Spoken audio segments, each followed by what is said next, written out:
चलिए my dear friends, मैं फिर से आपकी सेवा में हाजिर हूँ। अपन डिस्कस कर रहे हैं एक्चुअल में स्टेटमेंट ऑफ पर्पस के ऊपर, जो यहाँ पे आपको मेंशन स्टेटमेंट ऑफ पर्पस के बारे में अपन ने अब तक डिस्कस की है। स्टेटमेंट ऑफ पर्पस होता क्या है? तो प्यारे दोस्तों, एक्चुअल में ये एक ऐसे होता है, अगर आप किसी भी यूनिवर्सिटी कॉलेज में जा रहे हो एग्ज़ाम एडमिशन के लिए, तो एडमिशन फॉर्म के साथ साथ आपको एक अपने पर्सनल डिटेल के साथ में ऐसे अटैच करना होता है, जिसके ऊपर अपन ने अभी डिस्कस की है कि उसके अंदर 5 पैराग्राफ्स होने चाहिए आपके।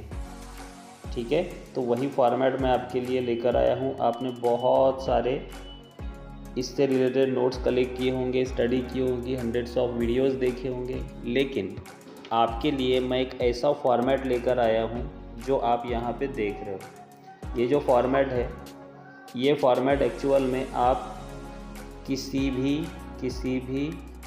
भी टॉपिक पे अप्लाई कर सकते हो एज इट इज़। ओके, तो ये वर्साटाइल फॉर्मेट है स्टेटमेंट ऑफ पर्पस का, जिसको आपको वन टाइम लर्न करना है। बोर्ड के एग्ज़ाम में अगर मान लो क्वेश्चन आता है किसी भी सब्जेक्ट से रिलेटेड, तो आप इसको कॉपी पेस्ट कर सकते हो विदाउट एनी डाउट। सिर्फ आपको 2-3 चेंजेस करने होंगे। वो क्या करने होंगे, वही मुझे इस वीडियो में आपको समझाना है।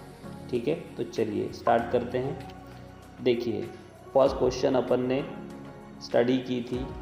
पैराग्राफ 1 में आपको लिखना होगा आपका पर्सनल इंट्रोडक्शन, आपका बैकग्राउंड क्या रहा है, मेंटल मेकअप आप कितने स्ट्रांग हो अपने इस डिसीज़न को लेकर, और आपका लाइफ में एम क्या है, दिस वन। इसके ऊपर अपन डिस्कस कर रहे हैं बेटा। तो यहाँ इससे रिलेटेड मैंने एक पैसेज लिखा हुआ है। तो ये passage, I am a sincere and hard working student, जो भी मैंने यहाँ पे मेंशन किया है, आप इसको एज इट इज़ लर्न कर लीजिए। और यहाँ देखिए एक हाईलाइटेड कुछ वर्ड्स आप देख रहे होंगे, सेकेंडरी एजुकेशन, ये आपको चेंज करना होगा अकॉर्डिंग टू क्वेश्चन। जो भी बोर्ड के पेपर में क्वेश्चन आएगा, आपको जो सब्जेक्ट रहेगा उसमें किस चीज़ से रिलेटेड एसओपी लिखना है, उसके अकॉर्डिंग यहाँ चेंज कर दीजिए आप सिर्फ दिस वन। उसके बाद आप remaining portion as it is इस पैराग्राफ को कॉपी पेस्ट कर सकते हैं। ओके, चलिए नेक्स्ट पे अपन चलते हैं। नेक्स्ट पे आप देख रहे होंगे बेटा, why I wish to join the specific course area of interest. आपका इंटरेस्ट कितना रहा है इस एरिया को लेकर जो आपने अभी सिलेक्ट किया है। ओके, दिस वन क्या अपन बात कर रहे हैं, यहाँ हाईलाइटेड वर्ड्स आप देख रहे हो, स्पेसिफिक कोर्स। क्वेश्चन अगर आपको एग्ज़ाम में आता है, उसमें जिस कोर्स के बारे में क्वेश्चन पूछा जाता है कि आप एसओपी लिखिए, तो वही कोर्स आपको यहाँ मेंशन करना होगा, बस इतना ही चेंज करना होगा। Remaining portion will be same. बाकी का जो पैसेज है आप as it is copy paste कर सकते हो, इसमें कोई डाउट नहीं है।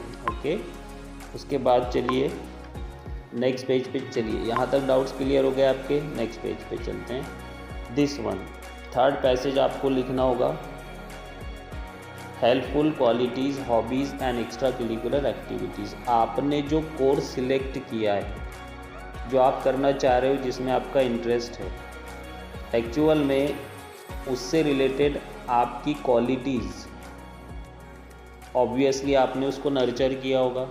आपकी क्वालिटीज़ उसको मैच हो रही है क्या, कितनी हेल्पफुल रहेगी उस कोर्स में, आपको मदद करेगी सक्सेसफुल होने के लिए। आपकी हॉबीज़ उससे रिलेटेड है क्या नहीं है, वो आपको उसमें मेंशन करना होगा। और इसी से रिलेटेड आपकी extra curricular activities school timing में क्या क्या रही है। अब यहाँ आपको क्या करना होगा, यहाँ आपको एक चीज़ मेंशन करनी होगी कि आप जो चीज़ करने जा रहे हो, जिस फैकल्टी में आप एडमिशन लेने जा रहे हो, जिस कोर्स को आप सिलेक्ट कर रहे हो, आपने उससे रिलेटेड बुक्स पढ़ी है, स्टोरीज़ पढ़ी है, प्रोजेक्ट्स बनाए हैं, आपने उससे रिलेटेड बहुत सारी अलग अलग एक्टिविटीज़ की है, असाइनमेंट कंप्लीट किए हैं। वो टोटल एक्टिविटीज़ में से कुछ आपको यहाँ पे लिखनी है। ओके, तो मैंने यहाँ पे एक पैसेज मेंशन किया हुआ है, दिस वन। ये पैसेज आप as it is copy paste कर सकते हो। ये वर्साटाइल पैसेज है, इसके अंदर स्पेशल किसी भी कोर्स का नाम मेंशन नहीं है, लेकिन आपकी क्वालिटीज़, आपकी हॉबीज़, एक्स्ट्रा करिकुलर एक्टिविटीज़ जो भी है, ये वर्साटाइल है, किसी भी सब्जेक्ट को मैच कर जाएगी विदाउट एनी डाउट। यहाँ तक आप समझ गए होंगे आई होप। नेक्स्ट क्वेश्चन पे चलते हैं। ये दिस वन आपको 4th पैसेज में लिखना होगा आपका एक्सपीरियंस। जिस प्रोजेक्ट को आपने चुना है कोर्स को, उससे रिलेटेड आपका एक्सपीरियंस क्या रहा है, अब तक आपने उसके बारे में कौन सी इन्फॉर्मेशन कलेक्ट की, आप क्या जानते हो, ये चीज़ें आपको इस पैसेज में लिखनी होगी।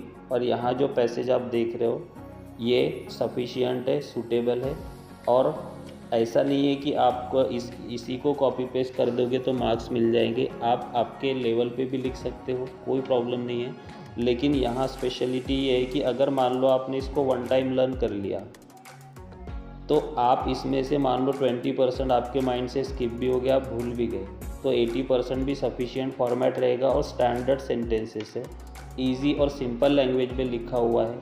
आपकी ग्रामेटिकल मिस्टेक्स नहीं होगी, करेक्शंस नहीं होंगे, इसके अंदर स्पेलिंग मिस्टेक्स नहीं होगी। तो मैं तो आपको यही सजेस्ट करूँगा कि आप इस SOP को लर्न कर लीजिए। अभी समय है, वक्त है आपके पास में, आप कर सकते हो, डजंट मैटर। उसके बाद लास्ट पैसेज में आपको क्या करना होगा, दिस वन देखिए, how this university will be helpful and beneficial. यहाँ बेटा आपको थोड़ा अलर्ट रहना होगा यहाँ लिखते समय।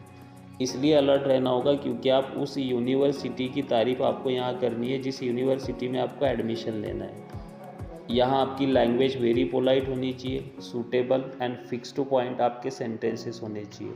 तो आप किसी भी यूनिवर्सिटी में जाओगे तो उसके तारीफ़ में कुछ शब्द लिखोगे, ओके, तो वही शब्द यहाँ आप देख रहे हो इस पैसेज के माध्यम से मैंने लिख के दिए हैं, यहाँ मेंशन किए हैं। इसको आप पढ़ लीजिए, मैं डिस्क्रिप्शन बॉक्स में इसको डाल दूँगा, डिटेल वहाँ से आप प्राप्त कर सकते हो, हासिल कर सकते हो। तो माय डियर स्टूडेंट्स, इस टाइप से अपन ने ओवरलुक किया SOP को, और अपन ने जो टॉपिक, वापस से मैं रिवाइज कर रहा हूँ कि अपन ने जो टॉपिक एक्सप्लेन किया है इस वीडियो में ये वर्साटाइल है। आप इस SOP को कहाँ भी किसी भी टॉपिक के अंदर अप्लाई कर सकते हो विदाउट एनी डाउट, ओके। तो इसको एक बार आप ध्यान से पढ़िए, सुनिए, समझिए और इसको कोशिश कीजिए लर्न करने की। माय डियर फ्रेंड्स, एक रिक्वेस्ट और करूँगा मैं आपसे, वो ये कि हमें कम समय में ज़्यादा सीखना है, ज़्यादा लिखना है एग्ज़ाम में। उसके लिए ना ऑब्वियसली आप बहुत सारी नोट्स प्रीफर कर रहे होंगे। अगर आपको किसी भी टॉपिक में कोई डाउट है तो प्लीज़ मुझे बताइए, मैं कोशिश करूँगा उसके ऊपर वीडियो बनाने के लिए और आप तक पहुँचाने के लिए, okay. Thank you very much for watching my video.